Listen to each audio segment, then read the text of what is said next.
Salut à tous, bienvenue pour une nouvelle mise au point. Oui, je vais pas en faire beaucoup ce coup-ci parce que je vous cache pas que depuis quelques semaines je suis un peu claqué. C'est pas seulement à cause de la chaleur, même si ça joue, il y a pas mal de petits problèmes de santé qui sont survenus, qui sont pas graves, rassurez-vous, mais ça m'a foutu dans le coltard pendant quelques jours. Et donc ouais, j'ai pas été aussi productif que je l'espérais ces derniers temps. Ce qui fait que pour ce mois d'août à venir, je vous cache pas que je vais sortir moins de vidéos que d'habitude. Qu'on soit bien d'accord, les vidéos habituelles, obligatoires j'ai envie de dire, elles vont sortir. Il y aura les 4 Disney Fils du mois, il y aura le top retour, qui est déjà fait de toute façon, hein. Je l'ai déjà enregistré à l'avance, donc vous l'aurez sans problème. Il y aura bien entendu, il y a le deuxième top retour si quelqu'un commente sur Tipeee, il y aura le sondage, etc. Il y aura pas mal de trucs, hein. Mais je pense que je ferai moins de vidéos un peu spéciales le dimanche. Je pense, c'est pas encore sûr, que j'arrêterai rapidement pendant un petit temps les réacs une fois que j'aurai terminé la première saison des Mystérieuses Cités d'Or, histoire de faire une petite pause. Et je sais pas, j'espérais faire quelques V2 durant les 2 mois qui viennent, mais le premier mois ça va être assez la vache maigre, hein. Peut-être que j'en ferai une ce mois-ci sur Vaillant Pigeon de Combat parce que ça mérite d'être fait au bout d'un moment ce truc-là, mais pas plus. Voilà, donc c'est un mois où je vais pas être très productif en plus de mes vidéos obligatoires. Parce que je suis un peu claqué, cette chaleur m'accable assez, et j'ai quand même quelques devoir, entre guillemets, de prendre des vacances auprès de mes proches, de ma famille, et donc ça voudra dire quelques jours à certains endroits où je ne pourrai pas travailler sur mes vidéos.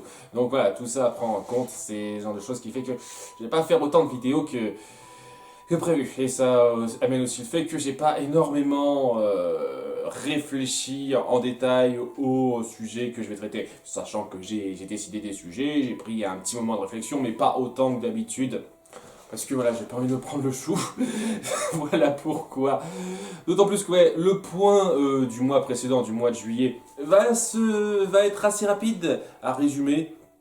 Vu qu'il n'y a pas beaucoup de commentaires qui m'ont interpellé, c'était un mois un peu particulier puisqu'il n'y a eu que 2 Disney Fields, mais 2 Disney Fields assez grands, surtout le premier puisque c'était un top 100. Et j'avais vraiment envie de le faire à la base. Pour moi, c'était presque nécessaire de faire partager ce qui est le plus important pour moi dans une œuvre fictive, les personnages, et de le faire partager par rapport aux œuvres Disney. Donc c'était important à faire ce top 100. Je suis content du résultat. Et il y a eu une bonne réception, même s'il n'y a pas eu des masses de vues. Néanmoins, oui, il n'y a pas eu des masses de commentaires qui m'ont interpellé. Beaucoup de commentaires super sympathiques, qui m'ont félicité, qui sont contents que je continue de faire des vidéos, que j'ai atteint un tel cap. Vous suis infiniment reconnaissant à nouveau d'être aussi nombreux à me suivre, d'être aussi sympathique dans vos commentaires.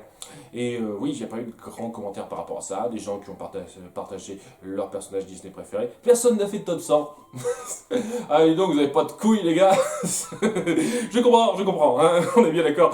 Ouais, c'était très sympathique. Et là, le seul commentaire sur lequel j'ai envie de réagir un peu, c'est le fait qu'on a un peu déplorer que je n'ai pas mis Mulan à une meilleure place. Voilà, les gens étaient un peu surpris et déçus que je mette Mulan numéro 80 seulement, alors que pour eux c'est genre le grand modèle féminin, c'est genre le personnage féminin Disney, l'héroïne Disney que vous préférez parmi toutes, etc., etc. Ça n'a jamais réellement été mon cas, j'en ai déjà parlé dans le sondage prévu à cet effet. Hein, et c'est pas plus mal de revenir légèrement en détail sur le pourquoi. Je veux dire, j'adore le film Mulan, mais le personnage de Mulan en soi est sympathique, il est bien, j'aime beaucoup le personnage de Mulan, mais pas autant que d'autres. Pour moi, c'est pas l'héroïne Disney la plus extraordinaire. Elle est très bien fichue dans sa fonction, c'est-à-dire une femme qui va représenter le girl power de façon très évidente par rapport à l'histoire, mais qui arrive à ne pas trop le rendre criant. Et c'est très bien par rapport à ça, parce qu'elle a une personnalité suffisamment développée pour qu'on se dise, oui, c'est une femme que j'aime bien par rapport à sa personnalité, et pas seulement par rapport à ce qu'elle représente. Seulement voilà, sa personnalité, elle est sympathique, mais c'est pas la personnalité la plus ouf que j'ai jamais vu chez une héroïne Disney personnellement. Et c'est ça qui fait que je l'ai passé aussi bas, c'est que j'aime bien ce personnage, mais je trouve qu'il y a pas mal d'héroïnes Disney dont la personnalité est plus intéressante, dont les conflits personnels sont plus sympathiques à suivre.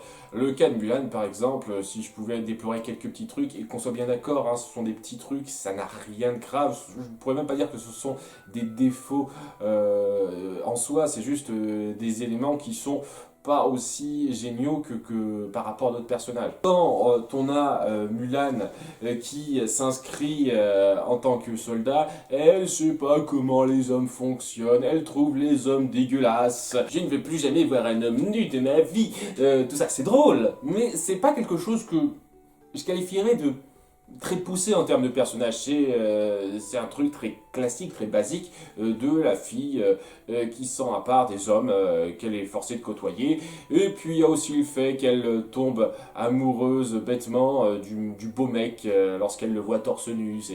C'est mignon, c'est pas mauvais, mais ça n'a rien de transcendant pour moi. Et c'est la raison pour laquelle je ne l'ai pas placé aussi haut que la plupart des gens. Hein. C'est que il y a beaucoup d'éléments dans son caractère, dans sa personnalité, qui la rendent très classique dans le genre, pas très étoffée. C'est-à-dire qu'elle l'est un peu, mais pas énormément.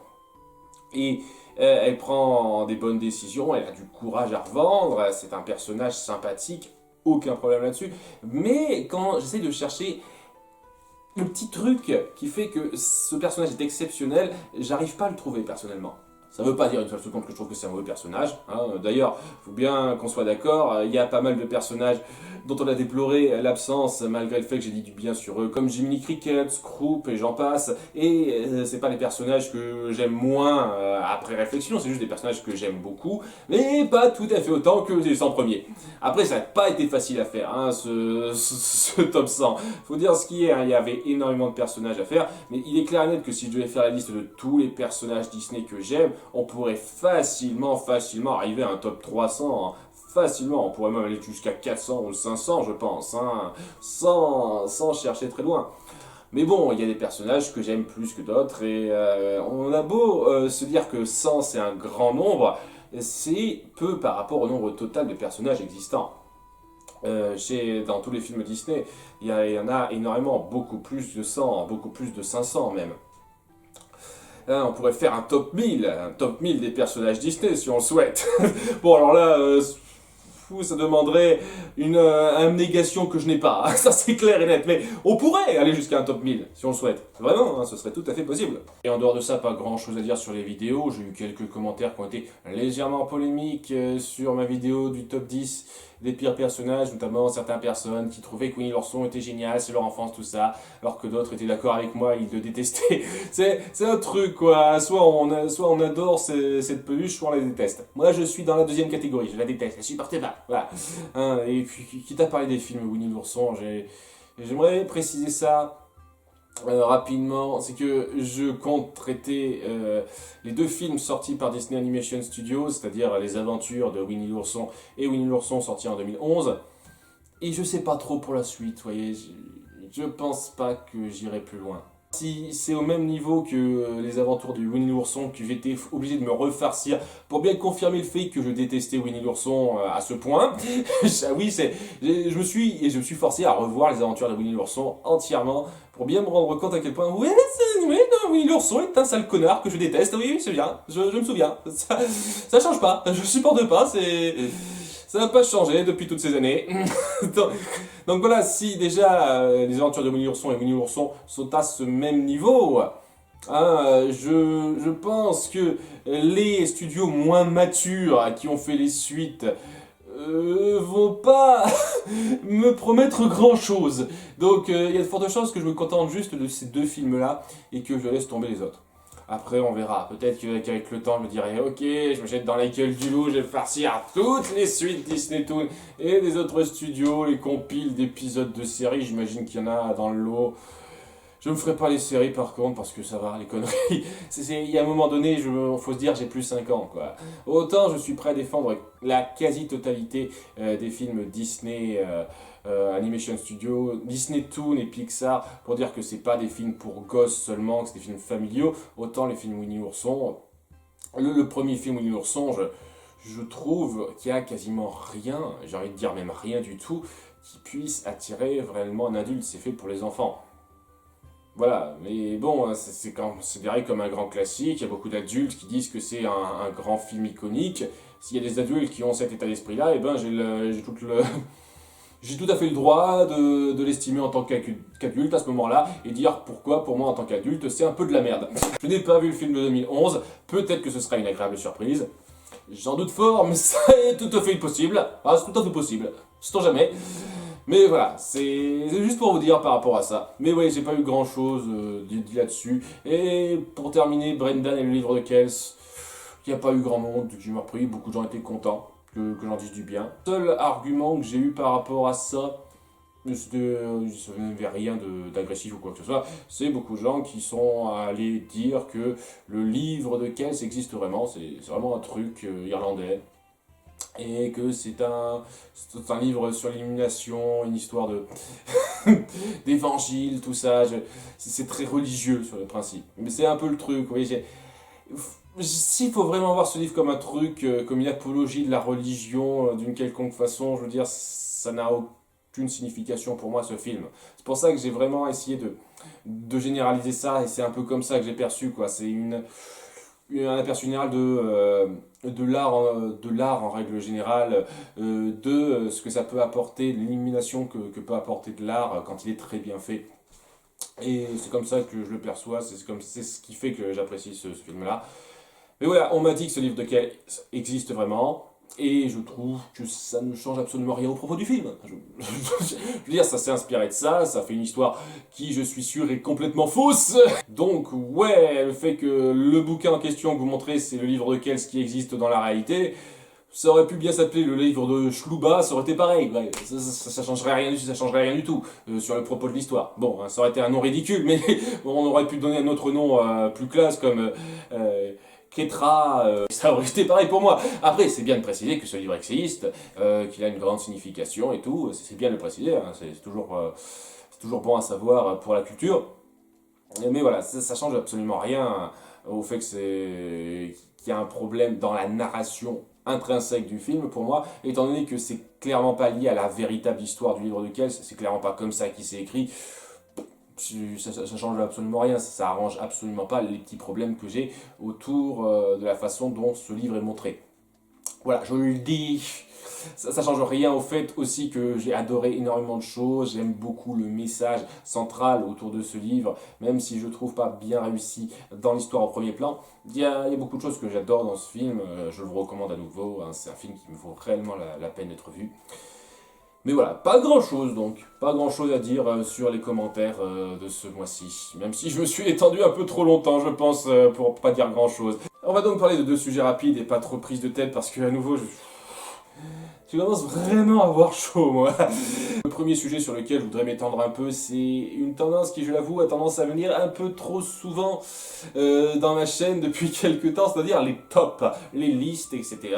Et je vais dire une chose par rapport à ça, même si ça peut paraître hypocrite de ma part, je comprends parfaitement les gens qui en ont marre de ça, et je trouve que faire une vidéo centrée que sur des tops, c'est pas quelque chose de super créatif. On sent que c'est clairement pour cibler la popularité, parce que les tops ça marche, ça passe bien, etc.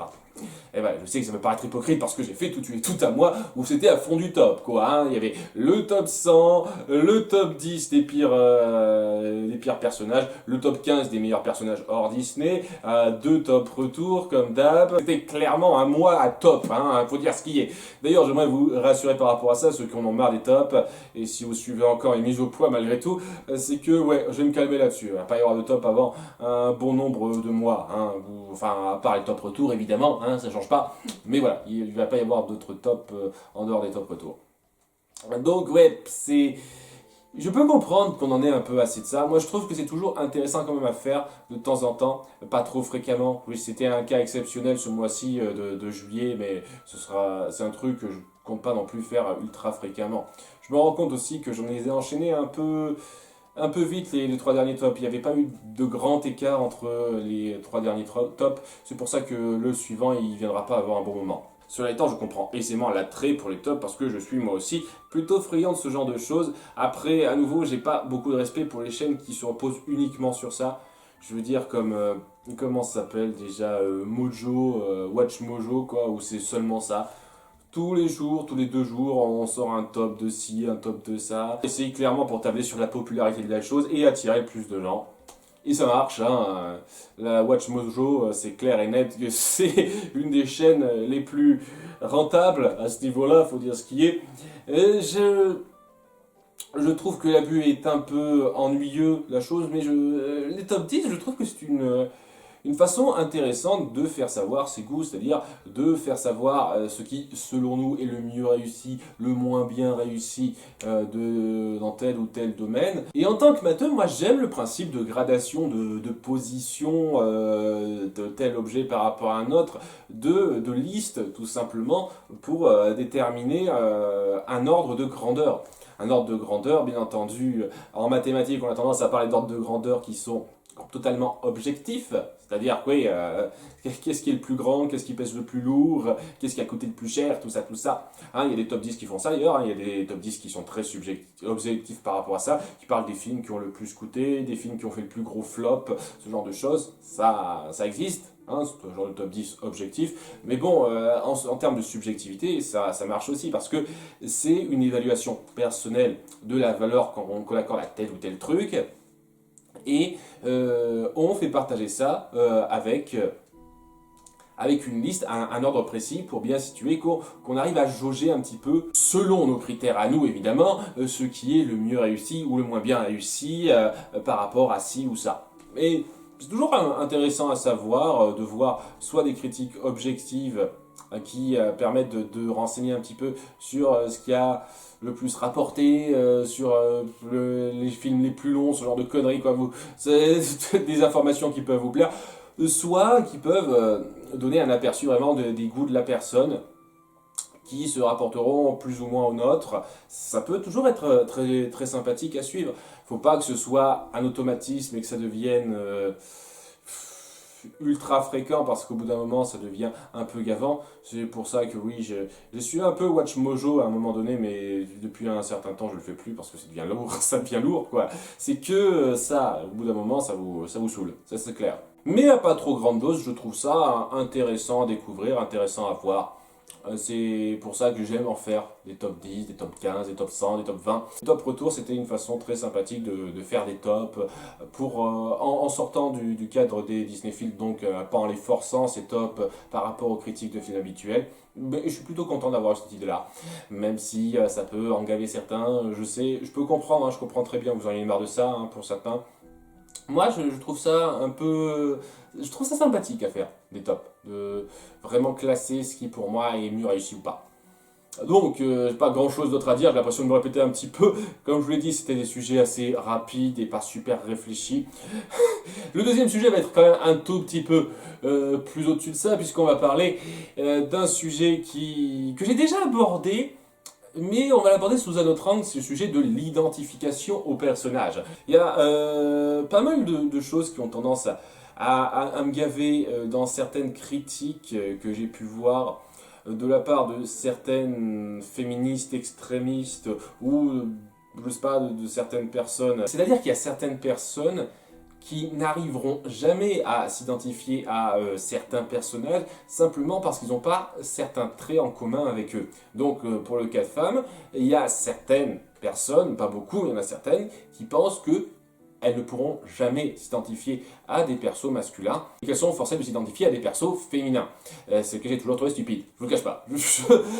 Qu'on soit bien d'accord, je comprends le problème du fait que la présence de femmes, surtout il y a un certain temps, maintenant ça commence à devenir beaucoup moins grave, la présence de femmes dans le média du film et d'autres médias, qui est beaucoup moins importante que celle des hommes, peut être un problème parce qu'il y a il y a quand même un besoin d'égalité de représentation, enfin d'équité de représentation, parce que voilà, il y a 50% d'hommes et 50% de femmes, donc c'est important quand même de représenter des femmes à peu près au même niveau que les hommes. Mais c'est pas sur ce problème-là que je veux me lancer. Je suis totalement d'accord avec le fait que c'est une bonne chose depuis pas mal de temps que pas mal de studios aient tendance à privilégier des héroïnes à des héros maintenant et qu'on montre de plus en plus souvent des héroïnes badass en tout genre qui se montrent de plus en plus souvent dans des films, des séries, etc.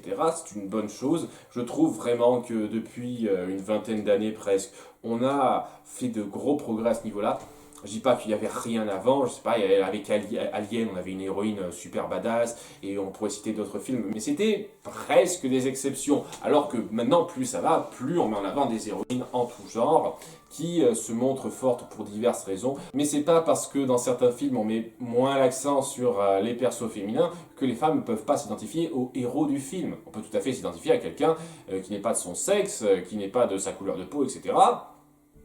Et je vois pas où est le problème par rapport à ça. J'ai pas besoin de me conformer au fait que ça doit être forcément un mec blanc, la personne pour que je m'identifie à elle. C'est stupide. C'est stupide. On peut s'identifier à diverses personnes par rapport à leur apparence, mais aussi par rapport à leur mentalité. J'aime bien cet exercice de pouvoir m'identifier à quelqu'un qui ne me ressemble pas, qui n'est pas comme moi. Je veux dire, à nouveau, j'en ai parlé dans ma critique du film Robin des Bois. Il n'y a pas à forcer des enfants dans une histoire pour que les enfants puissent s'identifier aux personnages. Faites juste des bons personnages, les enfants s'y identifieront, peu importe leur âge, peu importe leur sexe.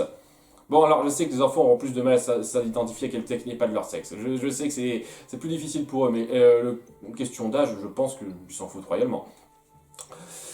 Et donc, sur cette optique-là, j'aimerais passer encore plus loin que ça. On peut vraiment s'identifier à quelqu'un qui a une mentalité qui diffère vraiment de la nôtre. Et je dis pas juste, c'est pas quelqu'un qui a la même situation que moi, genre, je sais pas, une femme battue. J'arrive à m'identifier à elle malgré le fait que je saurais clairement jamais ce qu'elle vit. Ça s'appelle de l'empathie, ça c'est clair. Et oui, c'est le principe même de l'identification, ça part sur de l'empathie. L'empathie envers un personnage fictif, mais quand même une certaine empathie. Je parle vraiment de mentalité qui diffère vraiment des miennes et que dans l'absolu, dans la réalité, je trouverais nulle en fait.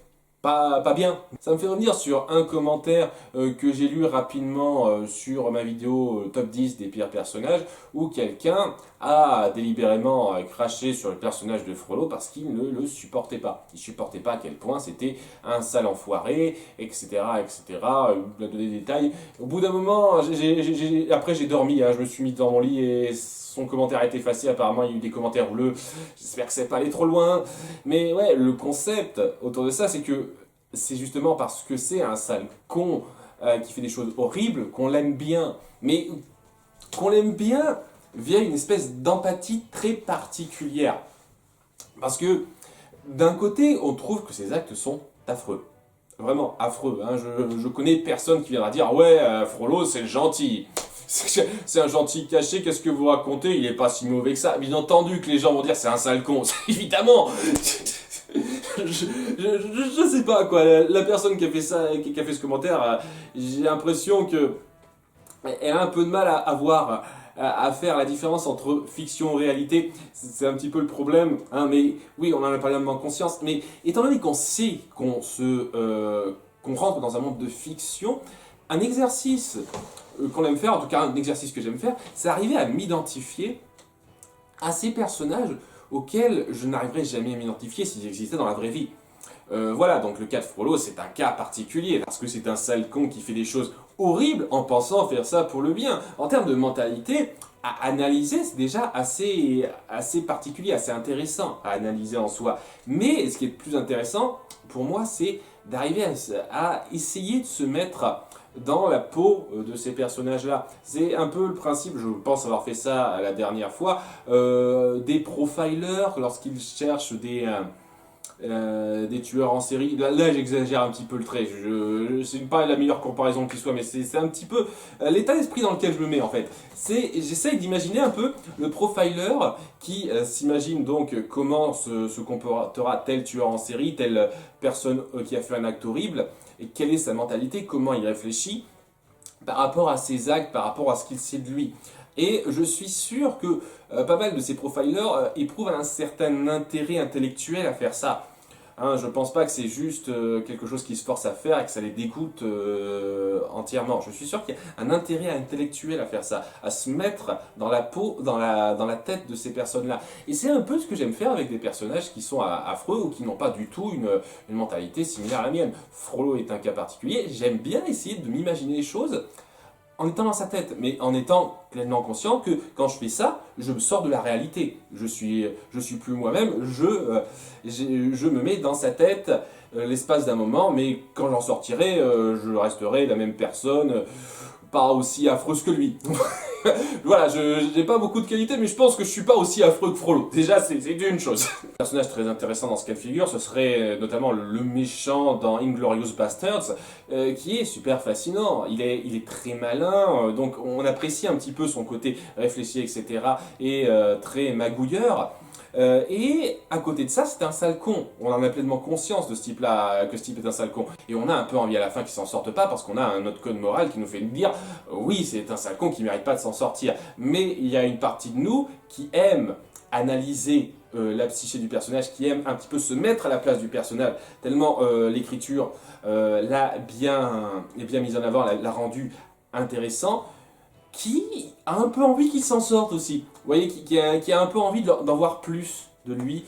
Et c'est très fascinant comme approche, ça, quand on essaye de s'identifier à un personnage que dans l'absolu, on devrait détester. Il n'empêche qu'il faut savoir se donner une limite à ça et bien garder en tête que les films restent des films, des œuvres fictives qui n'ont aucun lien direct avec notre vie réelle, sauf si c'est des œuvres historiques, à ce moment-là c'est plus particulier, mais la plupart des œuvres fictives, ce n'est pas le cas.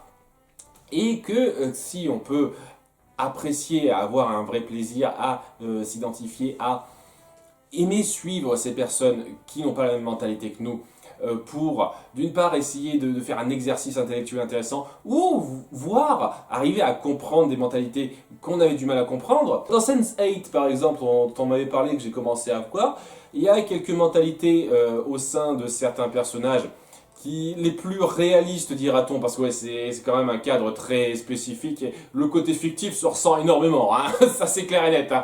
Et je sais pas, je dis ça parce que j'ai vu un commentaire sur Saint-Seiya qui a dit « Oh, ces personnages sont tellement réels !» Ouais, c'est clair que la femme d'affaires qui fait du kung-fu et qui sait battre 10 personnes à elle seule, qui se retrouve en prison à cause d'un complot de sa famille, c'est super réel comme personnage.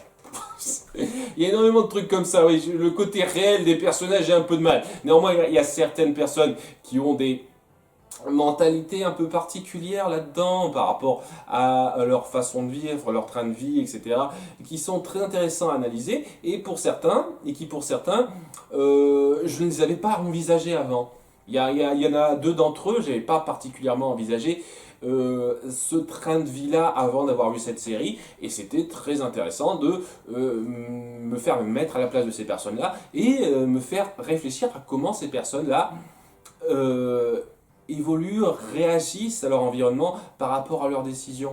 C'est très intéressant à voir et c'est un exercice un peu différent de celui où on s'identifie à une personne qu'on n'aime pas. C'est celui où on s'identifie à une personne à laquelle on n'avait pas pensé s'identifier avant.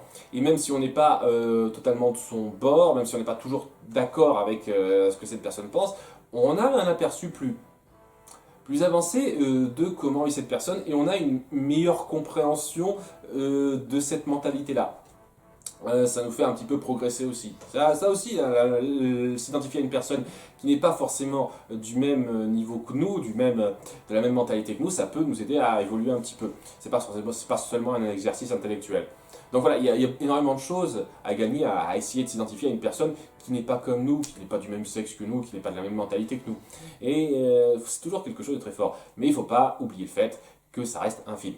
Et que des fois, il y a des gens qui vont un peu trop loin. Et quand je vois certaines personnes qui sont allées jusqu'à insulter l'actrice qui jouait Rose dans Star Wars 8 parce qu'elle a foutu en l'air l'histoire du film. J'ai envie de dire, c'est pas sa faute, c'est pas elle qui a écrit le scénario de base. Donc déjà, c'est pas à elle que vous devriez en vouloir, c'est juste une actrice qui a suivi les directions qu'on lui a données. Donc déjà, vous êtes cons, hein, les personnes qui font ça, vous êtes cons, d'une part, et aussi, arrêtez de faire comme si vous étiez insulté directement, c'est juste une œuvre fictive. Peut-être que vous avez des liens particuliers avec certaines œuvres fictives, à ce moment-là, vous pouvez vous permettre d'avoir une attitude un peu plus personnelle, mais déjà, l'insulte n'avance à rien, et surtout, ouais, il faut savoir se différencier du monde fictif et du monde réel. Moi aussi, il y a certains personnages que je déteste. Par exemple, à la fin de la série Dexter, je détesté, je sais plus comment elle s'appelle, ça fait des lustres que j'ai plus vu cette série, je l'ai vu qu'une seule fois. J'ai détesté la blonde qui prend une importance dans les 2 dernières saisons. Vraiment, quoi, je pouvais pas la saquer, mais à aucun moment j'irai attaquer la femme qui a joué ce personnage, parce que d'une part, c'est juste un rôle qu'elle a joué, donc déjà, si je devais en vouloir à quelqu'un, ce serait les scénaristes, et surtout parce que oui, j'ai conscience que c'est pour de faux, quoi, en fin de compte. Même si je trouve que ce personnage a foutu en l'air, un petit peu foutu en l'air, non, grandement foutu en l'air même, hein, la fin de la série Dexter, je pense sincèrement, je dois être une des rares personnes, mais je le pense sincèrement, je n'irai jamais jusqu'à avoir un mépris inconsidéré au point d'en vouloir aux gens dans la réalité. Bon sang, c'est pour ça, en grande partie, que j'évite le plus possible, quand je critique un film, de vraiment m'en prendre aux personnes derrière. Je parle rapidement des doubleurs, histoire d'eux, parce que quand je pense qu'ils font un bon boulot, je le dis, mais sinon, j'essaye rarement d'attaquer ce film par les noms derrière, parce que pour moi, c'est pas ce qui est important, c'est le produit qui est important. Les gens derrière, ils peuvent faire des erreurs, peut y avoir des problèmes, c'est pas grave ça. Jamais j'irai insulter quelqu'un, jamais j'irai détester une personne parce qu'il a fait un film que j'aime pas, parce qu'il a eu un impact dans une saga que j'ai pas aimé. Pour ça, je m'identifie au personnage du film, je suis déçu quand ça se passe mal, je suis déçu à cause d'un personnage que je ne supporte pas. Ça prend une mauvaise tournure, mais c'est pas pour ça que je vais aller le vivre mal dans la réalité. Voilà, donc à chaque fois que vous m'entendez gueuler sur un film, sur un personnage dans une histoire fictive, gardez bien en tête que dans la réalité,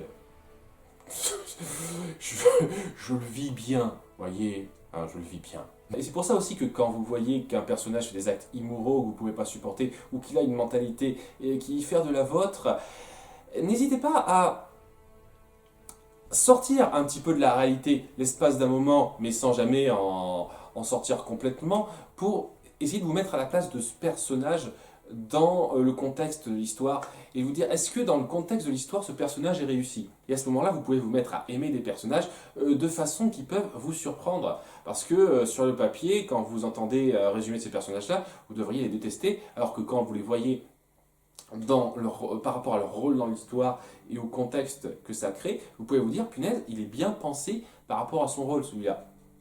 Et c'est clairement le cas pour des personnages qui sont détestables, vraiment si on les prend dans la réalité, mais dans le but de l'histoire sont très bien foutus. Frollo en est un exemple. Et un mauvais exemple du genre, c'est par exemple, j'en ai déjà parlé de Scamp. Scamp pour moi est un mauvais exemple du genre parce qu'on n'a pas su gérer son statut de héros, ce qui fait que pendant plusieurs moments, on le voit être un sale con qui n'évolue pas. Alors que si on l'avait fait évoluer, il aurait pu être intéressant. Mais bon, déjà rien que ses motivations sont nazes, alors voilà à peu près tout ce que j'ai à rajouter sur l'identification au personnage que j'avais déjà dit avant. J'étais un peu rapide, là j'ai envie d'en dire plus, parce que pour moi c'est assez important, comme je l'ai dit, les personnages sont pour moi la partie la plus importante d'une œuvre narrative. Donc c'était important pour moi de revenir là-dessus et de dire ce qui pour moi faisait qu'un personnage était réussi, et l'approche que j'ai des personnages, c'est toujours ce besoin d'identification, mais pas forcément d'identification réelle. Le personnage de Jim Hawkins, par exemple, c'est une identification assez réelle parce qu'il y a certains points communs assez forts entre lui et moi par rapport à son dilemme. C'est pas non plus une copie conforme de moi. Il y a beaucoup de choses qui diffèrent, mais il y a beaucoup de choses dans lesquelles je me retrouve vraiment tout à fait personnellement. Mais même quand je me retrouve pas tout à fait personnellement dans un personnage, ça change rien au fait que je peux prendre cet effort intellectuel qui peut être très stimulant de m'identifier à ce personnage, même s'il diffère énormément de moi. Et c'est justement en arrivant à faire la différence entre le fictif et la réalité qu'on peut arriver à ouvrir son esprit sur des mentalités auprès desquelles on ne s'attendait vraiment pas à s'ouvrir en fait. Et c'est pour ça que je trouve cool dans une histoire fictive et autour de personnages complexes et variés qu'on peut créer autour de ça. C'est une des choses qui me fascine le plus et que je prends le plus de plaisir à faire dans une œuvre fictive.